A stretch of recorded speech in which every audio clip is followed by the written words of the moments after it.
As a mom of two boys, here's what I'm doing to disrupt the cycle of toxic masculinity. And before you come at me and say that there is toxic femininity that needs to be addressed, no, there isn't. I will not allow my son to model a man that does not know how to celebrate a holiday for a woman. Let me tell you that.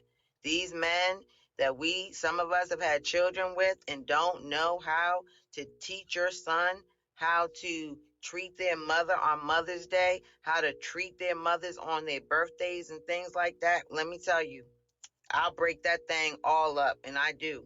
I don't have a good relationship with my son. He blames me for a lot of things, and I am tired of apologizing for things I don't think I did wrong. Just proves that all the daughters of boy moms are not exaggerating. You should go watch that video because what came up for me is a realization, and I've always said this, boy moms are just simply retired Pick-Mes. These women tend to have this parenting style that's very permissive and like low-key emotionally incestuous. Clean the house before we get started. For those who are rocking with me from day one, I appreciate the support. For those who may be new here, coming in out the door, for your boy, don't forget to like, comment, subscribe, get it cracking in the comments, hit the notification bell. Every bit of your engagement absolutely helps promote me into the YouTube algorithm. I thank y'all for the support. Now let's get to it. Drop the video. Let's go. As a mom of two boys, here's what I'm doing to disrupt the cycle of toxic masculinity. And before you come at me and say that there is toxic femininity that needs to be addressed, no, there isn't.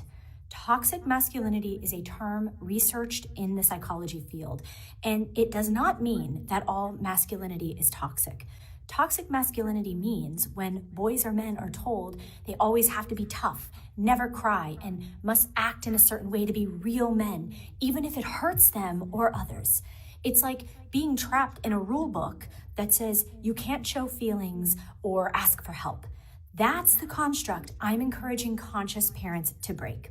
Here's how I do it. I teach my boys about their feelings. If they get hurt, I ask them if they want a hug. I don't tell them to shake it off. I honor their no within reason. I help them learn consent and body boundaries. I avoid saying things like boys will be boys or boys are easier than girls, even if I am still programmed to think that way. I let them wear what they want and play how they want, so long as they're safe and respectful.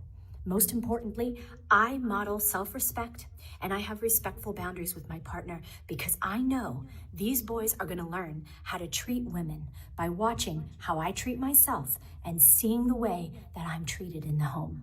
What you're doing is teaching your sons to be a doormat for women and a punching bag for men. Toxic masculinity was a study done on prisoners to show dysfunctional pathologies of aggression in prisoners. Have they updated the studies and the research in subsequent modern times? Sure. But it is still used to show pathologies of dysfunction and aggression from those men who already are dysfunctional. You're simply teaching your sons to put women on pedestal and give them ultimate respect for no reason at all other than they're just women. You're teaching your sons to be so enthralled in their feelings that when it's time to go out into the real world and to interact with other men, they're going to be the punching bags for other men because they're going to be weak. They're going to be spineless. They're going to be mama boys who want to talk about their feelings and emotion nonstop instead of realizing that, yes, men should be able to express their emotions and feelings, but there's a time and a place and a scenario for every expression. You don't have to express your feelings and emotion at every drop of a dime, every single aspect of the day.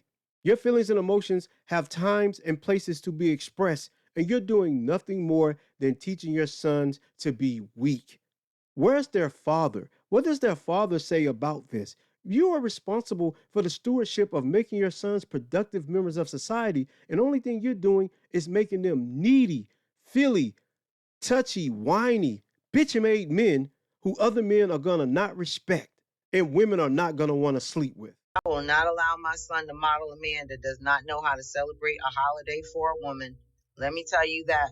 These men that some of us have had children with and don't know how to teach your son how to treat their mother on Mother's Day, how to treat their mothers on their birthdays and things like that. Let me tell you, I'll break that thing all up, and I do. Because what you won't do is grow up to be a man that does not know how to buy a woman a present, how to celebrate a woman's, because you develop self-centered sons. self-centered men that think everything is about them. You ever have a man in your life that because he's going through things, he don't know how to put what he going through aside to celebrate you, or to, hey, I need you to go here with me. Man, I got things going on.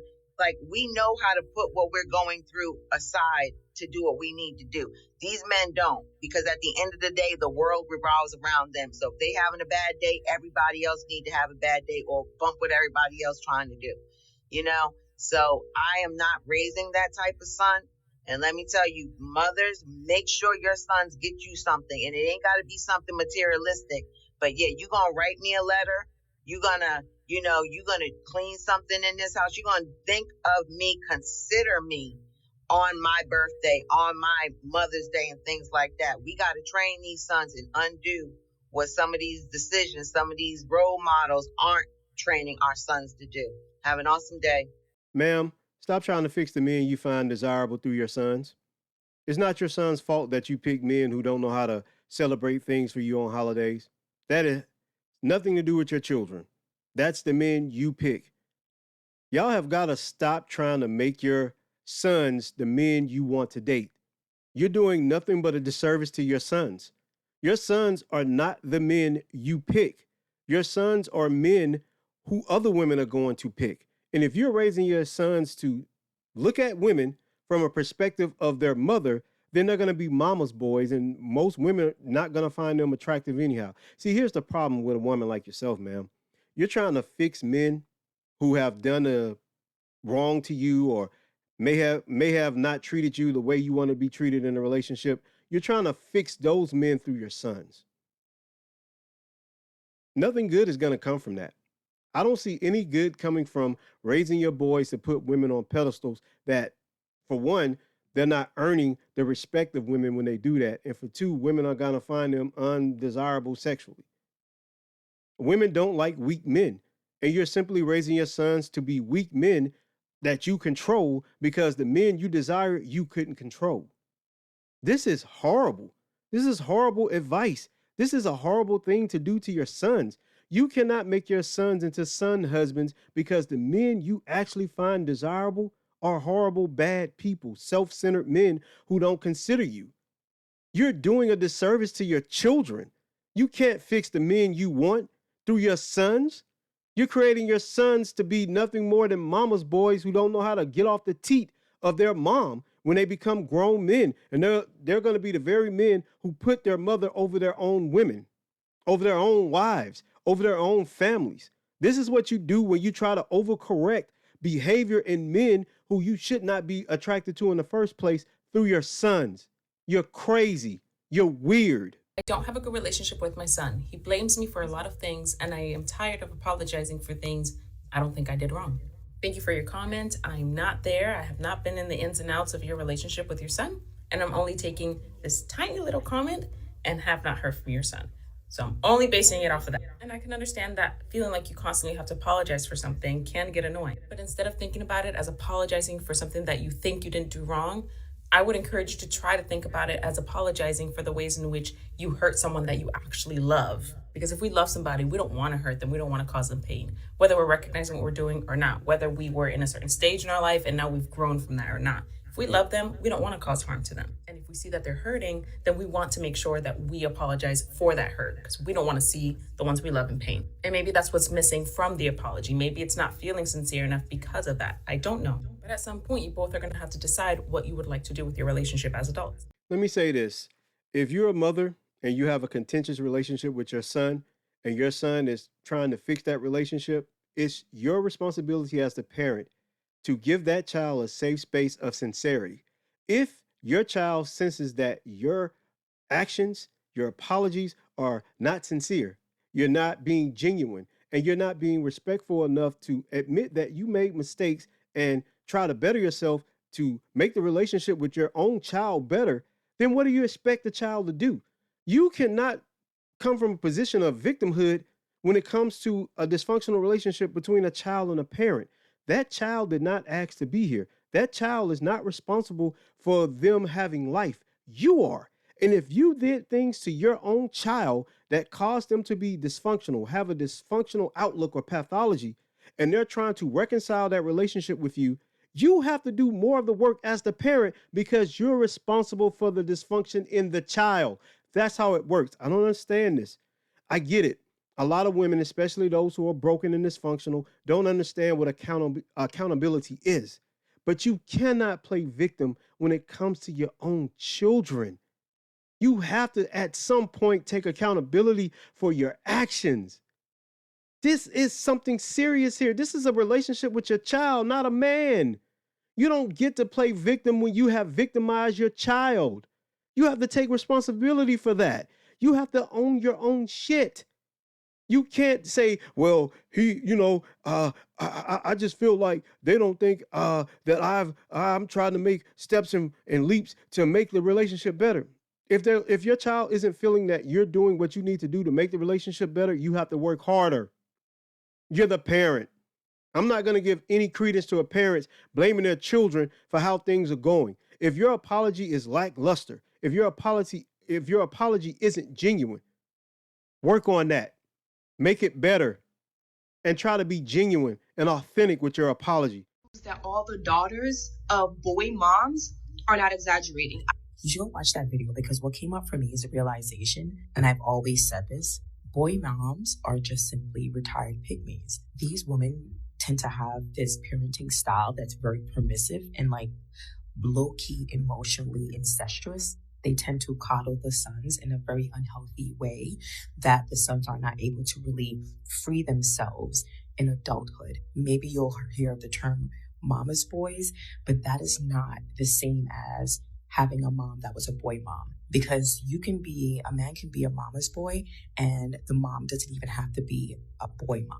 But there's something about a boy mom that's very problematic. It creates a very unfair dynamic within the home. Pick-me moms that are also boy moms, they tend to use authority to kind of subjugate the woman to unfair roles or subjugate them to, women to very domestic submissive roles while simultaneously coddling the sons and enabling the lack thereof. Like the way in which they pour into the daughters to kind of be like this independent or mommy 2.0 or center the sons tend to benefit from that. So boy moms tend to grow up with this very unhealthy relationship with women. And it's really because of how they were raised within the household, especially when it comes to the mother that had very permissive parenting. So if you were in a household with a boy mom, like the ways in which maybe your mom did not allow you to go out and do anything, all she really subjugated you to do was stay in the house and be mommy 2.0 and also simultaneously center the son.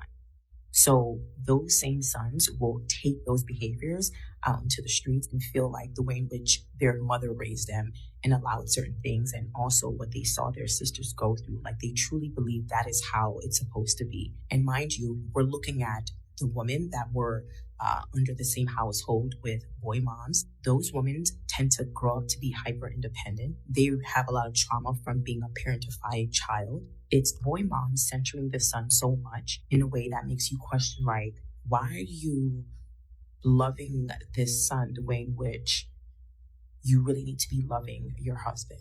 And also, too, when I think about boy moms, it makes me wonder if they receive adequate love from their husbands. Usually they don't. They tend to love the son in a way in which they never got a chance to love their son's father. So we have this passive neglect of the daughters. Meanwhile, the sons were like coddled and enabled to do these things that were quite inappropriate or unacceptable in traditional dynamics. So those sons also have this very unrealistic view of what relationships should look like between man and woman. And also what I've noticed is boy moms tend to make the daughters center the son in this very slave-like submissive way that puts the son on this passive pedestal. And it's so strange. All I know is whenever I hear boy mom, I just think it's a pick-me woman. And if she has a daughter, I know for a fact she has traumatized that daughter. Is there anyone that was raised in a household with a boy mom that does not have trauma? Please come forward because I want to see. Maybe I'm wrong. I think a lot of times y'all are insane. You can't be a boy mom and have both boys and girls in the household that you're raising. That's not what a boy mom is. Now, a lot of times women create son husbands because they have dysfunctional relationships with men. That part is true. But to act as if a mother who's clearly dysfunctional and raised both her children dysfunctionally makes her daughter into a slave to her son. Prove it. Prove it. I've never heard this argument ever in my life that a daughter becomes a slave to her brother. And if that does happen, do you actually think that those children are not dysfunctional and traumatized children of a dysfunctional parent? You act as if the boys come out unscathed and the daughters are the only ones that have this trauma. Y'all are such misandrous. Y'all are insane with misandry. You think that children who actually grow up in dysfunction, both the male and the female, somehow the female catches it more. Y'all got too much time on y'all hand. Y'all got way too much time on your hand. Instead of being able to see that a mother making her son into a son husband isn't a bad, it's a bad thing. It's a dysfunctional pathology. Now, I will agree with you that there are women who do this to their sons either out of a need to try to overcompensate for the lack of emotional connection they have with their husbands, which most of the time is not a husband, it's a man that they just had children with, because they pick dysfunctional men. Yes, we know this exists, but to take it to the point of the daughter being in servitude or in slavery to the son, y'all can't be serious, man. Y'all can't be serious. Y'all are insane. Huge things a mother can do to make sure her son doesn't grow up to be a man that has mommy issues is, one, provide that consistent, reinforced sense of feminine nurture that only a mother can provide as he grows up into a young man. And two, not allowing that young man to become overly dependent on you for things that he should be learning to take on his own as an independent person. Or you can do what's normal and what has worked for centuries. Allow his father to raise him. Y'all are trying to correct a dysfunctional pathology of single motherhood by giving all this advice, when if the intact family structure, husband, wife, and children, was your focus, a lot of this dysfunction wouldn't exist. The nuclear family is the key to stop this dysfunction. Healthy father, healthy mother, raising healthy children. Y'all trying to do all these other recipes, trying to take ingredients from here, take ingredients from there, and make this goulash of something that you want to be successful when it comes to raising children, when the only successful, for the most part, the most successful dynamic to raise children in is a two-parent household, a nuclear family, traditional family household. And studies have shown that fathers raise more stable children than single mothers do. Single fathers, I should say, raise more stable children than single mothers. Almost equal to a two-parent household. Stop trying to come up with new ways to raise children when all you have to do is follow the recipe that has been laid out for centuries. Nuclear family. That's all I got, man. Don't forget to like, comment, subscribe, get it cracking in the comments. See y'all in the credits. 2 fingers. Peace. I'm out of here. Catch y'all in the next one. Like Jesus. Let's go. Yeah, make it look easy. Hey, stand up guy, boom, 10 toes. Big body pull up in a Range Rover. I can change the whole game when I say so. I pull up, shut it down, yeah, they know. Running this game ain't a thing for me. I never switched up, no change in me. The only thing changing this season, you go against me, then you know that you tweaking, okay? Cause baby, I'm him, I be on 10. 2-stepping in the party, I do not dance. Watch how I move, make it look easy. Counting up wins, that's part of the plan.